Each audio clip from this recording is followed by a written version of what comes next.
ڕێز و سڵاو بۆیەوە بینەران و بیسەرانی خۆشەویستی تەلەڤیزیۆنی کۆمەڵە لەگەڵتاندان بۆ پێشکەشکردنی گەشتی هەواڵەکانی سەر لە بەیانی ڕۆژی جومعە سەرەتاش سەردێڕی چەناوەڵێکتان بۆ دەخوێنەوە. کۆبوونەوەی دانیشتوانی ناوچەی میراوای کرماشان دژ بە بێئاوی، دەست بەسەرکردنی هاوڵاتیەک لە مەریوان، سووتانی پوش و پاوانی چیای ئاویەر لە شاری سنە، جموجۆڵی سەربازی سوپای پاسداران لە سنوورەکانی بانە، ناڕزایەتی خەڵکی مەرودەشت لە ئازبێئاوی، گیان بەخەتکردنی دەیان فەڵەستینی لە هێرشەکانی ئیسرائیل بۆ سەر غەزە، و گیان لە دەستدانی 50 کەس بەهۆی کەوتنە خوارەوەی فڕۆکەیەک لە رووسیا.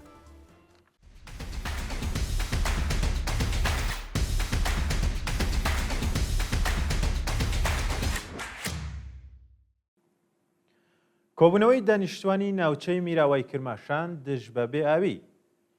ڕۆژی پێنجشەمە دوی گەلاوێژ دانیشتوانی ناوچەی میراوای سەر بە شارستانی سەلاسی باوەجانی لە بەردەم بەخشداریدا کۆبوونەوە و خوازیاری دابینکردنی ئاوی خواردنەوە بوون.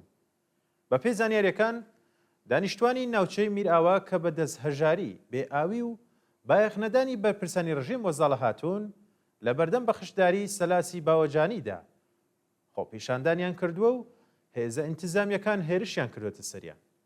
بەوتەی یەکێک لە خۆپیشاندەرانیش بە مەبەستی چارەسەرکردنی کێشەی ئاو و معیشەت لە بەردەم ئەو ناوەندە دەوڵەتیە کۆبوونەوەیان بەڕێوە بردووە، بەڵام وەڵامی بەرپرسانی حکوومەت سەرکوت بووە. دەست بەسەرکردنی هاوڵاتیەک لە مەریوان.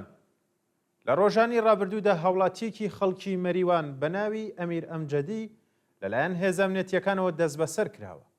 ڕۆژی هەینی 27 پوشپەر ئەمیر ئەمجەدی تەمەن 21 ساڵ لەلایەن هێزە ئەمنیەتیەکانی مەریوان دەست بەسەر و بۆ شوێنێکی نادیار ڕاگوێزراوە.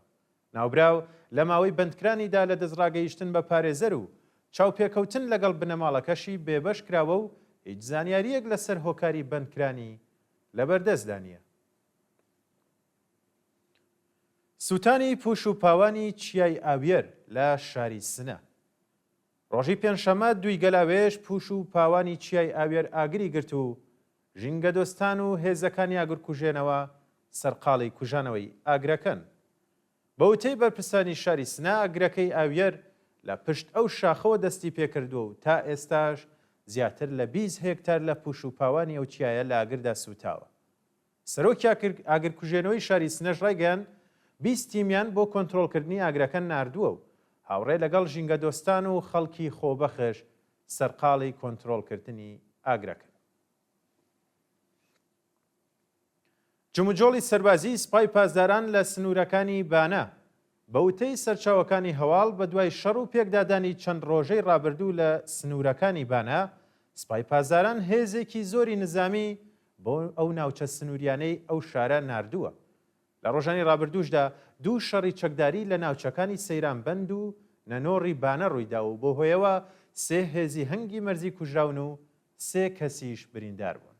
بە دوای ئەو هێرشانەدا سوپای پاسداران هێزێکی زۆری نظامی ڕەوانەی سەرسنوور کردووە و هاتوچۆی خەڵک کۆنتڕۆڵ دەکرێت. شایانی باساکە چالاکانی مەدەنی سەبارەت بە دروستبوونی مەترسی لەسەر گیانی کۆڵبەران هۆشداریان داوە و خوازیاری پاراستنی گیانی ئەو چینە زەحمەت کێشە بوون. ناڕزایەتی خەڵکی مەرودەشت لە ئازبێئاوی. ڕۆژی پێنجشەمە دوی گەلاوێژ دانیشتوانی شارستانی مەرودەشت دژ بە بڕینی بەردەوامی ئاو خۆپیشاندانیان کرد. بە پێوە دیمەنانی لە تۆڕە کۆمەڵایەتیەکاندا بڵاو کراونەتەوە، دەیان کەس لە دانیشتوانی مەرودەشت لە بەردەم ئیدارەی ئاوڕێ ئەو شارە کۆبوونەتەوە و نەفرەت و تووڕەیی خۆیان لە سیاسەتە هەڵەکانی کۆماری ئیسلامی نیشانداوە. ناڕازیان داوایان لە بەرپرسانی حکوومەت کردووە ئاوی خواردنە و کارەبایان بۆ دابین بکەن و بایەخ بە کێشە و گرفتەکانیان بدەن. دەست بەسەرکردنی مینا مەشهەدی مێهدی لە تاران. ڕۆژی سێشەمە 31 پوشپەر مینا مەشهەدی مێهدی فلیمساز و ئەکتەری سینەمایی ئێران لەلایەن هێزەکانی حکوومەتەوە دەست بەسەرکرا. حەسەن نەقاشی هاوسەری مینا مەشهەدی ڕایگەیاندووە کە هاوژینەکەی بەبێ بەڵگەی قەزایی لەلایەن ئیدارەی چڵاعاتەوە دەست بەسەر و بڕیار بووە هەمان ڕۆژ ئازاد بکرێت، بەڵام چارەنووسی بە نادیاری ماوەتەوە. تا کاتی داڕشتنی ئەم هەواڵەش هیچ زانیاریەک لەسەر هۆکاری بەندکرانی ئەو هونەرمەندە لەبەردەستدا نییە. گواستنەوەی مەحسا شەفیعی بۆ زیندانی یاسووج. ڕۆژی چوارشەمەیەکی گەلاوێژ مەحسا شەفیعی خوشکی دادخوازی نیما شەفیعی لە گرتوخانەی چڵاعاتی یاسووجەوە بۆ زیندانی ئەو شارە ڕاگوێزرا. ڕۆژی 26 پوشپەڕی ئەم ساڵیش هێزە ئەمنیەتیەکانی یاسووج هێرشیان کردە سەر ماڵی باوکی مەحسا شەفیعی و ناوبراویان بە تونند و تیژیەوە دەست بەسەر کرد. ڕۆژی چوارشەمە ئەو خوشکە دادخوازە پاش لێپرسینەوە بۆ زیندانی یاسووج گواستراوەتەوە و بنە ماڵەکەی نیگەرانی دۆخی تەندروستی ناوبراون. جێگای ئاماژەشە کە نیما شافعی کرێکارێکی زەحمەتکێشی ساختمانی بوو کە لە سەردەمی شۆڕشی ژینا بە تەقەی هێزەکانی ڕژێم گیانی بەخت کرد. سەپاندنی جەریمەی ماڵی بەسەر مەرزیە مەحموودی لە تاران. مەرزیە مەحموودی ڕۆژنامەوانی خەڵکی تاران لەلایەن دەزگای قەزای ڕژێمەوە بە 40 ملیۆن تمەن جەریمەی ماڵی محکوم کرا. بە پێی زانیاریەکانیش مەرزیە مەحموودی بە تۆمەتی بڵاوکردنەوەی پڕۆپاگەندە دژ بە نزام لە تۆڕە کۆمەڵایەتیەکاندا بە 40 ملیۆن تمەن جەریمەی ماڵی محکوم کراوە. ناوبراو پێشتر لە پۆستێکی ئینستاگرامیدا ئەگەری ڕوودانی شەڕی ئێران و ئیسرائیل و کەمی پێداویستیەکانی ژیانی پێشبینی کردهبوو. بەو بۆنەوە لەلایەن هێزەکانی حکومەتەوە دەست بەسەر و دواتریش بەدانانی وەسیقا ئازاد کرابوو. پەسەندکردنی گەڵاڵەی چڕکردنەوەی سەرکوتی خەڵک لە مەجلیسی ڕژیم. مەجلیسی کۆنەپەرستی کۆماری ئیسلامی گەڵاڵەیەکی بۆ توندکردنەوەی سەرکوتی خەڵک پەسەند کردووە و ئەگەر کەسێک بابەتی ڕەخنەگرانە لە تۆڕە کۆمەڵایەتیەکان بڵاو بکاتەوە ڕوبەڕووی سزای قورس دەبێتەوە. بە پێو گەڵاڵە پەسەندکراوە ئەگەر کەسێک لە تۆڕە کۆمەڵایەتیەکان دژ بە ئەمنیەتی وڵات بابەت بڵاو بکاتەوە یان لەگەڵ دژبەرەکانی ڕژیم پەیوەندی بگرێت ڕوبەڕووی سزای زیندان بێ بەشبوون لە خزمەتگوزاری کۆمەڵایەتی و جەریمەی ماڵی دەبێتەوە. بە پێی بڕگەکانی 13 و 14 و 15 ئەو گەڵاڵەیەش کەسانێک کە لە کاتی شەڕدا هەوڵی یان هەواڵی درۆ بڵاو دەکەنەوە بەدە بۆ 15 ساڵ زیندان محکوم دەکرێت. گیانبەخەتکردنی دەیان فەڵەستینی لە هێرشەکانی ئیسرائیل بۆ سەر غەزە. بە پێڕاپۆرتی بێهداشت و دەرمانی غەزە لە هێرشەکانی 24 ساعتی ڕابردووی ئیسرائیل بۆ سەر غەزە 88 کەس گیانیان بەخت کردووە. ڕۆژی پێنجشەمە وەزارەتی بێهداشت و دەرمانی غەزە ڕایگەیاند کە 2 شارومەندی دیکە بەهۆی برسێتی گیانیان لەدەستداوە و ڕێژەیە و کەسانەی بەو بۆنەوە بوونەتە قوربانی گەیشتوەتە 113 کەس.